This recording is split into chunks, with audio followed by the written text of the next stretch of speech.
All right, well, they call it a caravan. Apparently, it's not unique to this latest caravan, reportedly broken up in southern Mexico here.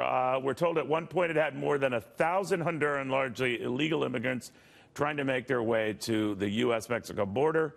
Never happened. We're told that the Mexicans broke it up, but these caravans or collections of immigrants who come in from one country to make their way through another country, they're not unique to this region. The size of this particular grouping was the president taking a bow for getting it under control, saying that the caravan, if I could read that, guys, not take my word for it, that's what you got. Rebeccah Heinrichs is the Hudson Institute senior fellow.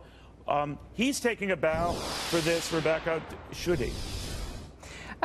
You know, I don't blame him for doing it. I think it's a little too soon to tell because there are reports now coming out from reporters who are embedded with that caravan that some of the men from that group were not detained and they still may be on their way to the U.S. border. To do what? To do what? To try to seek asylum, to try to get in the United States, and if they can't do it through the asylum procedures, then to get here illegally.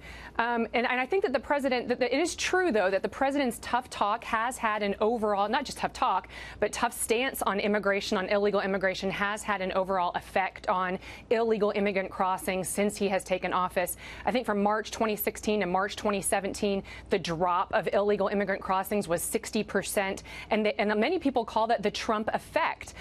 So certainly his tough talk has had an effect, and his tough position has had an effect. But I think it's too soon to tell if this particular caravan, some of these illegal immigrants, are still going to try to get across this border. Now, we've upped the ante here, and I don't, and you can educate me, but maybe the caravan was the catalyst for this, where we're going to have troops on the border or National Guardsmen. Other presidents have done that.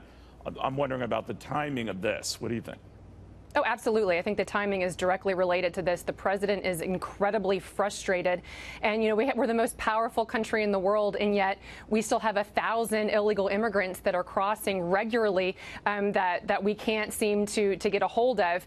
And so the president's incredibly frustrated. And then whenever he sees this audacious caravan marching through Mexico and the Mexican government didn't do anything about it, didn't even try or pretend to do anything about it until the president started making very, outspoken threats, then I can understand why he would say, what other options do I have as commander-in-chief? And this is one that he's pursuing.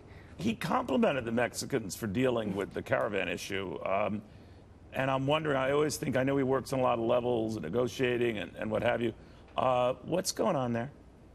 I think that he's, he's trying to show that in a couple of his tweets, he mentioned that the Mexicans actually do have tough immigration enforcement if they would just do it. And so then he praises them whenever they do it.